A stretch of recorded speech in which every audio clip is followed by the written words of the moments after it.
Hello everyone, it's Seth, probably better known as Saffron Olive, and it's time for a super exciting new series that we're going to be hosting on the channel.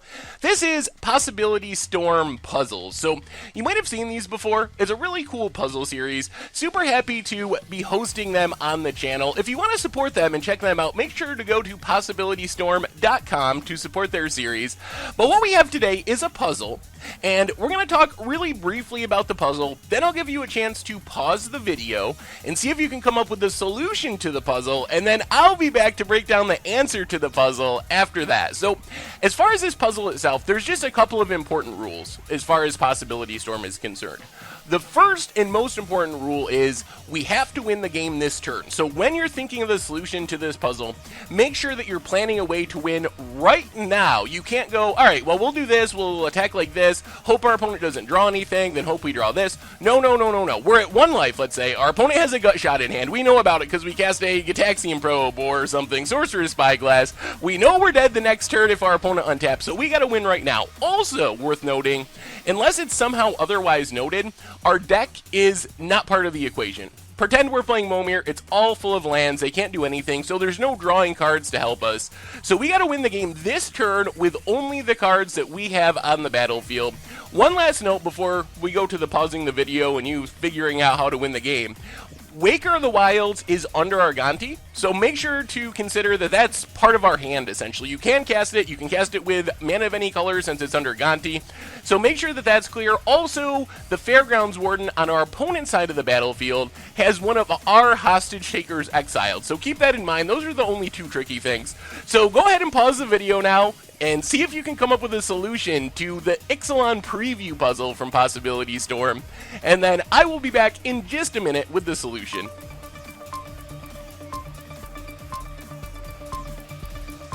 Alright, so let's take a look at this puzzle, and basically what we have going on, our opponent has 3 blockers. They have Bishop of Rebirth, they have Kujar Seed Sculptor, which is a 2/3 because it put the counter that it puts on something when it enters the battlefield on itself, apparently, and then Fairgrounds Warden, which has our Hostage Taker exiled.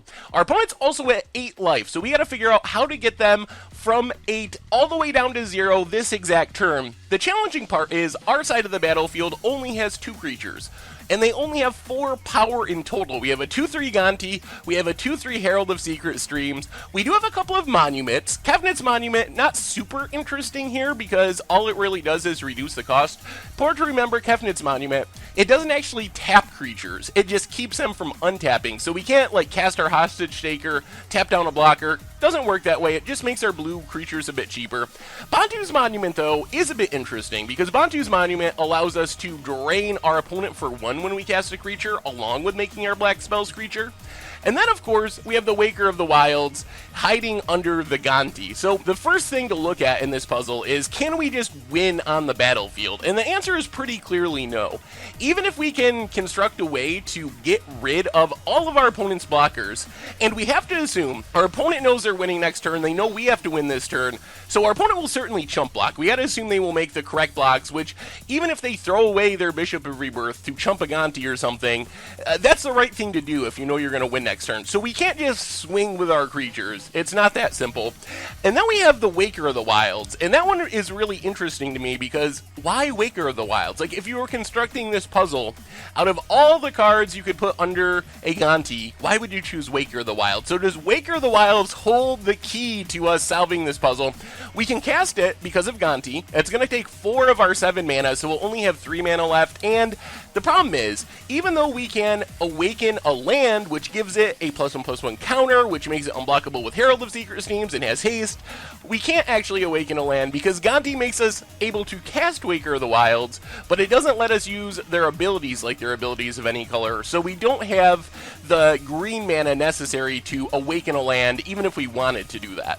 So the other thing I was thinking of is the Fairgrounds Warden. Obviously, if we're going to kill a creature, maybe with this Never to Return in hand, that seems like a good target, so we kill Fairgrounds Warden with Never to Return, which gets us back our Hostage Taker, which gets rid of another blocker, let's say Bishop of Rebirth, and then we can only have 1 blocker on our opponent's side of the battlefield, attack with all of our stuff, hit our opponent for 4, We could even get rid of the last blocker in the Seed Sculptor by casting the Hostage Taker from our hand and draining our opponent with Bantu's Monument, but that still leaves us short. We drain our opponent for 1, we attack them for 4, that puts them down to 5, and that just isn't enough to actually close out the game, unfortunately.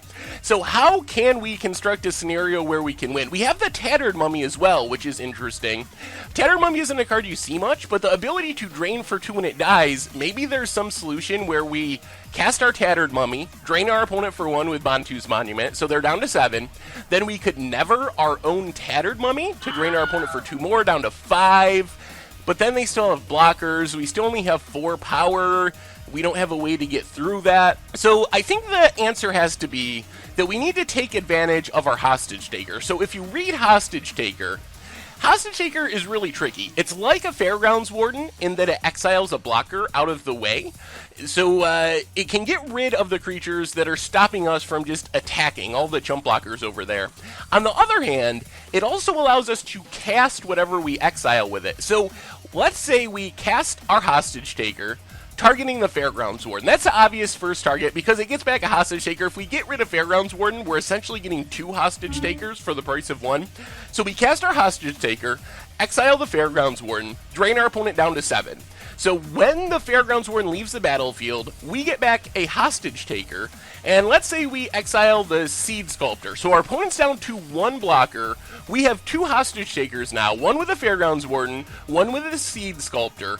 Then we can cast those cards. So far we've only used 2 of our actual mana, so we have 5 mana remaining. And remember, Hostage Taker lets us cast creatures as if our mana was mana of any color. So that means we can actually cast our stuff. So let's say we cast the Fairgrounds Warden from underneath our Hostage Taker. That triggers Bantu's Monument, drains our opponent down to 6, and gets rid of Bishop of Rebirth. So now our opponent has 0 blockers. So we've got rid of their entire board. The problem is we still only have 4 power left on the battlefield. But we actually have a sweet solution. Our opponent's at 6, we need 2 more damage somewhere. We can cast the Kujar Seed Sculptor, which drains for another 1 with Bantu's Monument, and it also lets us put a counter on one of our creatures. So we can put it on Gonti or Herald of Secret Streams, either of our creatures that aren't summoning sick, which gets us at 2 more damage we need and gets exactly 8 life off of our opponent's life total and lets us win the game. So I think that's the line. I think that's what we're looking for. Cast Hostage Taker, targeting the Fairgrounds Warden. When Fairgrounds Warden leaves, we get back the other Hostage Taker to get rid of Seed Sculptor, putting our opponent down to just 1 blocker, then using 3 of our remaining 5 mana, we're able to exile the Bishop of Rebirth by casting Fairgrounds Warden, drains our opponent again with Bantu's Monument, opponent's down to 6, then we cast the Seed Sculptor, drain our opponent down to 5 with Bantu's Monument, put a counter on one of our creatures, upping our total attacking power to 5, exactly what we need to close out the game. So I think that's the way to do it. It's really cool to see the power of Hostage Taker. It is a super tricky and interesting line, but it's also super sweet. Like, think of all the value we're getting. We're only casting 1 card out of our hand, and the end result is we're casting, what, 3 different creatures this turn, getting rid of 3 blockers, and killing our opponent, all for just 7 mana, so super sweet idea. Anyway, that's been our Possibility Storm. Did you get the right answer? What lines did you come up with? I know with some of these puzzles, there's more than one way to get to the answer. Is there any other way to actually kill the opponent from this situation? Or is the Hostage Taker, cast all our opponent's stuff line the only way to do it? Let me know in the comments. Again, thanks to Possibility Storm for letting us host this video on our channel. If you want to check them out, you want to support them, make sure to check out PossibilityStorm.com. Thank you very much for watching. I hope you enjoyed today's Possibility Storm puzzle, and I will talk to you soon.